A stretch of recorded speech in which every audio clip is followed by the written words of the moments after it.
नमस्कार। आज के क्लास में पढ़ेंगे प्रगतिवाद। प्रगतिवाद की विशेषता और उनके साथ साथ प्रगतिवाद के कवि और उनकी रचना के बारे में भी पढ़ेंगे। तो आइए देखते हैं। सबसे पहले देखेंगे प्रगतिवाद। तो प्रगतिवाद का समय सीमा भारत में कब से कब तक था? तो प्रगतिवाद का समय सीमा भारत में 1936 से लेकर 1942 ईस्वी तक था। उसके बाद प्रगतिवाद का अर्थ क्या है, सबसे पहले हम लोग उसको पढ़ेंगे। तो प्रगतिवाद का अर्थ है चलना और आगे बढ़ना। प्रगतिवाद का अर्थ है चलना और आगे बढ़ना। यह वाद है जो आगे बढ़ने का विश्वास रखा है। मतलब कि यह वाद का मतलब जो क्या है, वो आगे बढ़ने का विश्वास रखा है।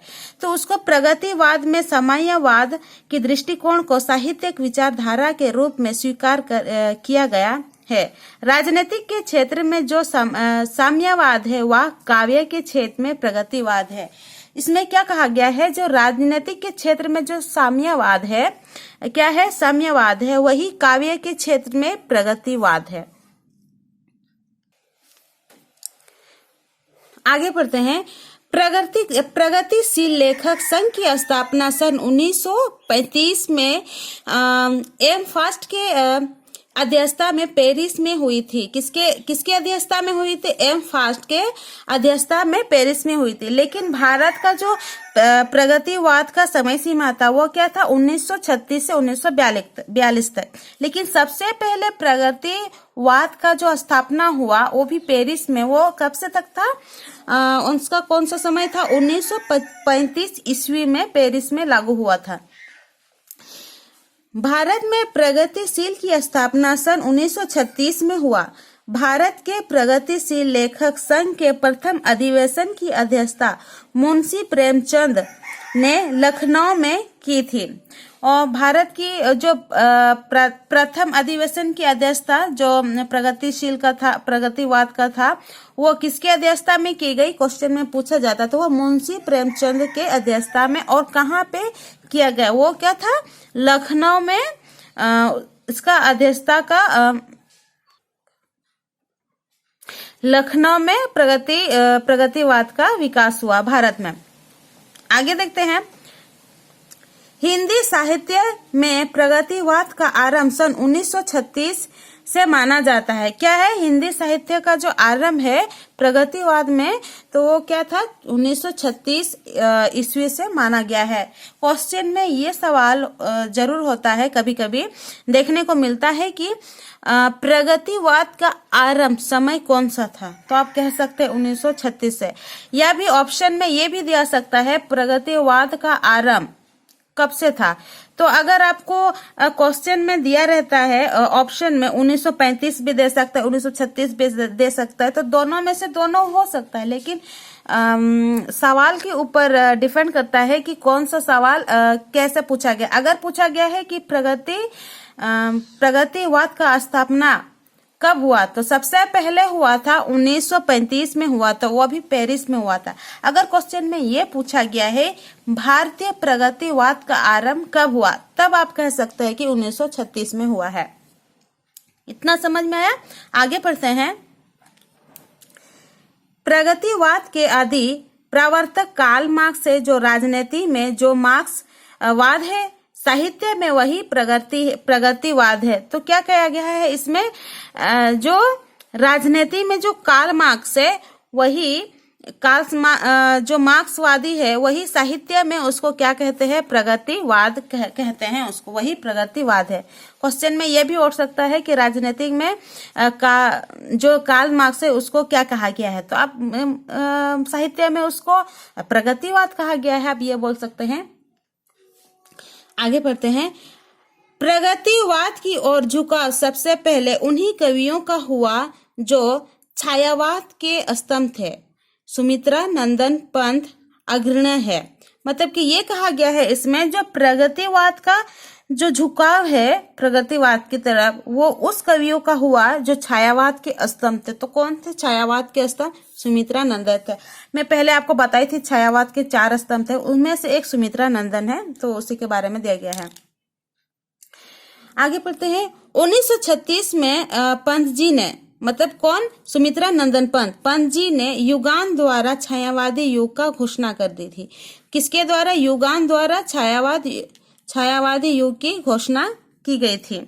तो क्वेश्चन में ये भी सवाल उठ सकता है कभी कि छायावादी की घोषणा कब हुई और किसके द्वारा हुई, तो युगांत के द्वारा और 1936 में हुई। युगवाणी में पंत जी ने प्रगति को युग की वाणी कहा। इनकी ग्राम्य भी इसी ढंग की रचना की गई है और इनकी ग्राम्य भी क्या किया गया है, इसी ढंग से रचना की गई है। अगर कहा जाता है कि युग की वाणी किसे कहा जाता है, तो प्रगतिवाद को ही युग की वाणी कहा जाता है। पंत जी ने अपने प्रगतिवाद विचारों को और स्पष्ट करने के लिए रूपाभ नामक पत्रिका का प्रकाशन किया। क्या किया, कौन सा पत्रिका प्रकाशित हुआ उस समय? मतलब कि प्रगतिवाद का जितना भी विचारधारा है उसको स्पष्ट करने के लिए एक पत्रिका प्रकाशित किया गया, वो है रूपाभ नामक पत्रिका को प्रकाशित किया गया। वो किसके द्वारा प्रकाशित किया गया है? पंत जी के द्वारा प्रकाशित किया गया। इतना तक समझ में आ गया? आगे पढ़ेंगे। प्रगतिवाद की प्रमुख प्रवृत्तियां अथवा विशेषताएं। तो प्रगतिवाद की प्रमुख प्रवृत्तियां और विशेषता क्या क्या है? तो देखिए, ईश्वर के प्रति अनास्था एवं धर्म परलोक आदि का विरोध। वो क्या था? ईश्वर के प्रति अनास्था था और धर्म परलोक के प्रति विरोध था। आगे पढ़ते, पूंजीपति वर्ग के प्रति घृणा का प्रचार। शोभित वर्ग की दीनहीन दशा का अर्थात चित्रण करना है। नारी के प्रति यथार्थवादी दृष्टिकोण। सरल एवं सरस भाषा का प्रयोग। क्या था? सरल एवं सरस भाषा का प्रयोग। ये क्या था? प्रगतिवाद की प्रवृत्तियां और विशेषता है। अभी पढ़ेंगे हम लोग इसकी प्रगतिवाद की कवियों के बारे में। प्रगतिवाद के प्रमुख कवि और उनकी रचनाएं क्या क्या थी, देखते हैं। यहाँ पे नागार्जुन प्रगतिवाद की जो कवि है क्या है? नागार्जुन। वो क्या क्या रचना किए थे? उनकी रचनाएं था युगधारा, संत रगे, पंखवाली, प्यासी, पथराई आंखें। ये थी उनकी रचना नागार्जुन की। इसके बाद देखेंगे सूर्यकांत त्रिपाठी निराली। आपको याद है दोस्तों, ये आपका छायावाद, हाँ छायावाद में भी था, तो उसके बारे में पढ़ेंगे। तो सूर्यकांत त्रिपाठी निराली का है रचनात्मक कुकुरमुत्ता। केदारनाथ अग्रवाल का है युग की गंगा, फूल नहीं रंग बोलते हैं, नदी के बादल। आगे पढ़ते हैं। श्रीमंग लाल सिंह सुमन का जो रचना है हिल्लोल, जीवन के गान, प्रलय, सर्जन। त्रिलोचन का है धरती मिट्टी के बारात में उस जनपद का कवि हूं। इसके बाद है रंगाई राघव का जो रचनात्मक रचनाएं हैं कवि का, अजय खंडहर, मेघावी, पंचाली, राह के दीपक। तो ये उनका रचना है।